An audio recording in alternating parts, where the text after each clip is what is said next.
Hello again, everyone. We are Gaming by Gaslight, and welcome back to Starbound Frackin Univserse. We're going to be doing another building episode today, though before we get started, I figured I'll just quickly show off some of what we've been doing here, off camera.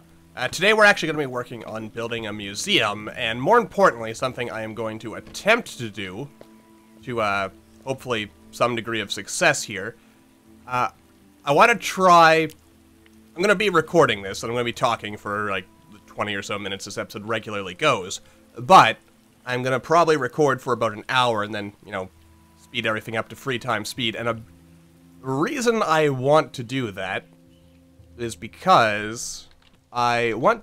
One of the biggest criticisms I often get on the channel is that, hey, Gaslight, you start talking about something, but then you get distracted and you kind of go on to something else, and then you never get back to your original line of conversation, which, you know, that honestly, understandably, can be rather annoying. So, with that in mind, it's just something I want to work on, so I figure if I can... Really, there's... Everything here just says... Oh, wait. Big Ape Cross Stitch, Big Ape Record, or Apex Portrait. No, that doesn't really work. Oh, well... We'll figure it out later. I mostly... Here's what this is the first floor. Most of these artifacts are gonna move. The skeletons are staying where they are. The paintings, I think, are going up to the next floor. We have some protectorate type stuff. And, basically, the idea here is this is gonna be our museum. It's gonna have all our little artifacts here. I want to have at least one room for each of the main races, which I may or may not build some kind of, like, super diorama thing.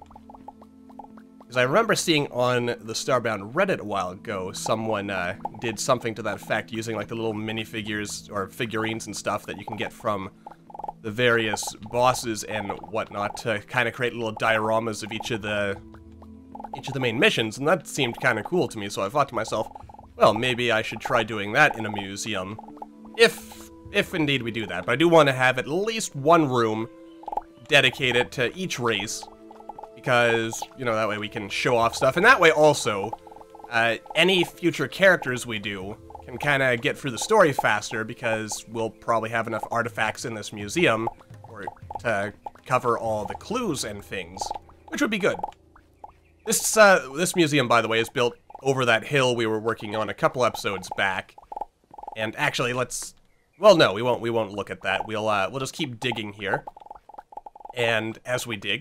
So again, remember, the key is to try to talk without actually having anything I say directly relate to what's happening on camera, because everything's going to be out of sync otherwise if I do that. I mean, sure, I could slow down the recording to show that off, but you know what, that sounds like a lot of work. I mean, I have nothing against a bit of hard work, but for the payoff, it's probably not that great. We'll look at everything in detail at some point. Actually, what I should probably do is just create a big ol' photo album type thing once we're done building this, and then I can post it somewhere, and then people can look at everything. Or maybe even, well, that plus maybe a video in which I just kind of do a walkthrough of everything once everything is done. But for now, we're mostly just digging stuff and eventually setting down foundations for floors and whatnot, because I kind of like, well, just looking down for inspiration there, but you know what, I've already ruined it. That's gonna be completely out of sync. It's too late.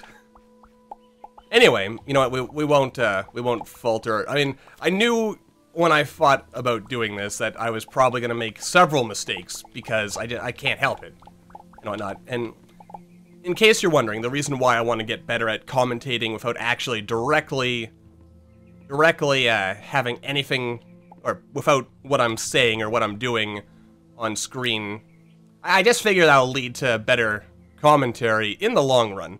I'm also going to get rid of some stuff and other stuff and then shift, and I'm already making the same mistakes I said I was going to try to avoid. You know what, don't beat yourself up, old boy. You'll get there. I mean, like with anything, it's all about practice, and I want to get better at being able to just talk about stuff without getting distracted by what I'm actually doing. So it's a bit mentally taxing, I would imagine, And fun fact, apparently very few people can actually truly multitask, at least according to something I read. Can't remember the actual source of that, so citation needed. And also, not to mention, I mean, there wasn't really much in the way of... I'm gonna leave this for now, because I'm not actually... No, don't... No. I'm not entirely sure how the system to get up and down between floors is gonna work. Though I suspect it's gonna involve using a rail system to create a simple elevator loop between floors. And that should work out for us very well. At least that is my hope. And, yeah. I think it'll work out well. And I'm probably gonna have to do some remodeling as we build this and we figure things out. The second floor, which is probably what's gonna cover a lot of what we do today, is going to be mostly for, portraits, for paintings and stuff. And we're gonna have to figure out how to set that up in order to create the best possible, situation. Yeah, just for setting things up, because as you've probably already noticed by now, several of those hilotl paintings down on the first floor so far are actually pretty big. And we want to make sure that we split things up between the, like, sort of the posts and the windows and other things to balance things as best as we can. And I'm not entirely sure how I want to set things up perfectly. There might just be fewer windows on this particular floor. Or alternatively, I don't really know what we're doing, because we're going to want to split everything up in a nice and organized fashion in order to create a bit of light. And by a bit of light, I mean we are going to want... Or we're going to want nice large walls so we can put our paintings on. And I'm going to try to organize them in a semi-coherent fashion that will hopefully make some level of sense. And, you know, like hilotl paintings next to other hilotl paintings and Apex paintings next to other Apex paintings. And I actually think the hilotl paintings are probably the largest of all the various painting types in the game, so we're probably fine, all things considered. Since I imagine that our biggest challenge, of course, will be getting all the hilotl paintings in here. But there are some bigger Apex paintings, and I'm actually kind of wondering if this museum in the mountain is going to actually even be big enough for what we want. Because I don't know if... Well, if we're going to be able to fit everything I want. And if we can't, our biggest limiting factor is actually the fact that there is the subway system directly below the museum, which will create some difficulty when it comes to actually, like, expanding downwards if we need more room. Plus, also a cool thing that I noticed when I was looking in through the collections, because I've also been collecting a lot of bones, as you've also probably noticed as well by now, for, things. The Elefian Races mod actually adds fossils for all of those races. Plus, there's actually fossils for the Orcana as well, though I don't think they get added to the collection. Which actually makes me wonder if there are fossils for any of the other races that we have unlocked so far, like the Avili, or Ellen, or who else have we looked at? The Lamia, the Slime People. You know, there's a lot of races we have taken a peek at. And I wonder if all of them have fossils, because that'll also kind of require a bit of a change. My thought process is there'd be one room for each species, and there'd be, like, the fossils in there for them. But I don't know now. I guess it depends, really, on how much space everything requires at the end of the day. And I imagine that we're actually going to require a fair amount of space. So that is actually a little bit scary. But, I mean, then again, scary things are not to be shied away from. We must face our fears, and, well, when it comes to building, just, if things don't work out, we can always rework it. I mean, it's not the end of the world. If it doesn't fit, that's okay. I mean, the top of the museum is going to stay, like, my thought process is the top floor will lead into, like, we'll have, like, a little elevator as well that'll lead up onto that little grassy area with our apiaries and such. And, yeah. It'll be real nice. Real nice indeed. I think I'm doing alright so far. Though I have to tell you, you have no idea how hard it is to keep... Well, maybe you do. I don't know how many of my viewers also, are in on the whole YouTube game. But, it is, let me tell you, it is a challenge trying to talk coherently while also focusing on doing something on screen. In fact, this may be harder than I thought it was going to be, just on the grounds that, actually, I figured that just building wouldn't be that taxing on my brain, but apparently it is, especially because I'm focusing on trying to get things even and things to line up and to look good and to be proper. And, I mean, so far, so good, I think. But, you never know. You never know. We'll have to wait and see when we're done, actually. And, let's see here. A big mistake I think I made was not making sure I had all the art that I wanted to display in here already when we started this. Because that probably would have made life a little bit easier as well. And I think we'll have the elevator on the left side of the museum, and that'll kind of go up and down between the floors, and we'll set up... we'll set up something in which that should work. I'm also going to need more plaques, I think. Fancy plaques, I believe is what they're actually called. And we'll want those under everything. We'll want to figure out how to line all our paintings, especially since some of them seem to not actually be as centered as I would like, in order to get the most out of our work here.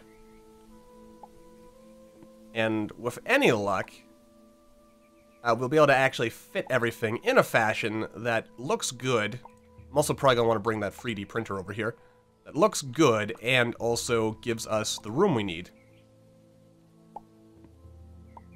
Because we don't want, I mean, we don't want things to be too crowded, but we don't want things to be too spread apart in a fashion that makes it very difficult to appropriately display everything. And since, again, these hilotl paintings that we'll be putting up are very large indeed, it is kind of a difficult thing. We're also going to want some spotlights, no doubt. Let's go over to the 3D printer, or maybe we've already gone to the 3D printer. There, you see, I made a never mistake. And, actually, we'll bring all our stuff over whenever we get around to doing that, because it makes a lot more sense to keep everything around here. And also, whatever stuff would we want to bring out? We would probably want some nice banners, which we may or may not have already collected at this point. It's really weird trying to think of how this video is going to turn out, because if I talk too much about things that are actually happening, like as I'm doing them in real time now, then they're going to be really off later. But you know what? Let's not worry too much about these things, because we have all the time in the world to figure it out. And, you know, we'll get there eventually. I think. Portraits. Portraits are what we need this episode. And let's see. Also, I should note, and you may have noticed it, is that the pixel printer is not... it loads really, really slow. And that is a bit of a problem, to be honest with you. Of course, also now that I think about it, do all the races even have art? I know there's like a lot of human and Apex paintings that we'll want. But do we have paintings for everybody? Now that I think about it, I don't think that's true.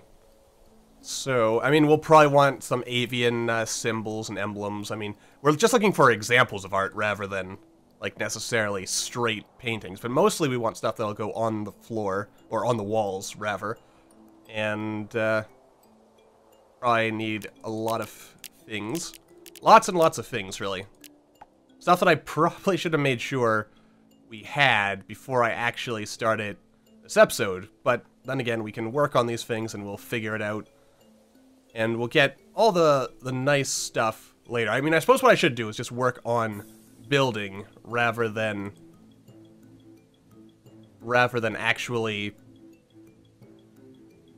getting stuff done, if that makes any sense. Which it probably doesn't. Specifically,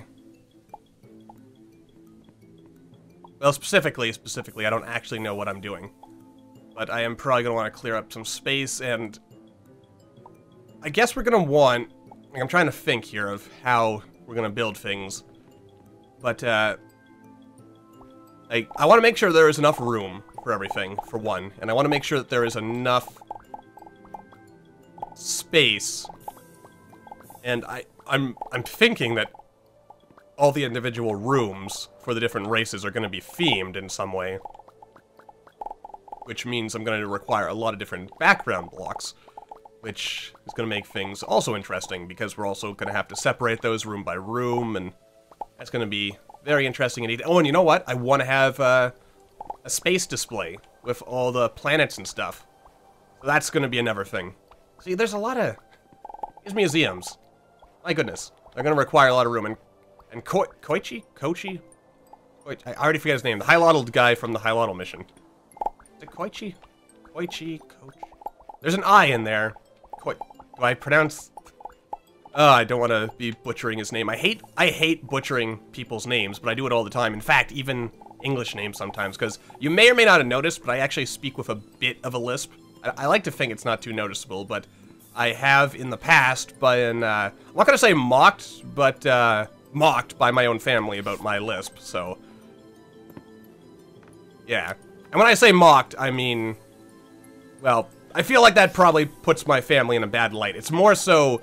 You see, I have this habit because I'm a writer of, like, instinctually, especially when I was younger, instinctually pointing out when someone was saying something or spelling something grammatically incorrect. And as you can imagine, people generally don't like that, even if, like, in your head, you're thinking, all right, hey, they're making a mistake, let's point it out, you know, so that they can correct it, because that's what I would want to do. I'd want someone to correct me if I was making a mistake. But there is a time and a place for doing that, my friends, and sometimes people don't like that, but in general, I would also say it's probably bad form to get back at them for that by then, you know, mocking the fact that they have a bit of a lisp and can't pronounce certain words properly. Makes me sad. Though, interestingly enough, at least insofar as things are interesting, is apparently... my big problem is with TH sounds. Apparently, in the Nordic countries, and some other countries around the world, they don't have TH sounds, so I am not alone in my secret shame of inability to pronounce words properly. That's always comforting, knowing you're not alone. Yes. There's a little fun fact about GamingByGaslight. Apparently, I really portray it as if I have some kind of abusive family there, don't I? That's a terrible thing to imply. I mean, the thing about it is they didn't even mean to be, like, I don't think they realized how much of an impact it had on me, but it actually made me really, really self-conscious about speaking. And I wouldn't say that contributed to my general reticence to speak in public, which incidentally, even today, even now that I have a YouTube channel that basically is like the whole point of having a YouTube channel, at least if you're giving commentary, is it's basically just one big ol' public speaking engagement. I still, in real life, have a hard time speaking to people. Yeah. Funny how that works out, isn't it? Anyway, yeah, if any of my family are watching, and occasionally they do watch my videos. Occasionally. Very occasionally, because everyone in my family has more important things to be doing. than watching YouTube all day. So, anyway, if anyone is watching from my family and whatnot, my apologies if I'm making you guys sound like terrible, terrible people. You're not terrible, terrible people. We disagree sometimes, but at least we love each other. That's important. Love your family, as they're usually the only one you've got. Though, then again, that's also easy to say, because in real life, there actually are some pretty awful, terrible people out there, aren't there?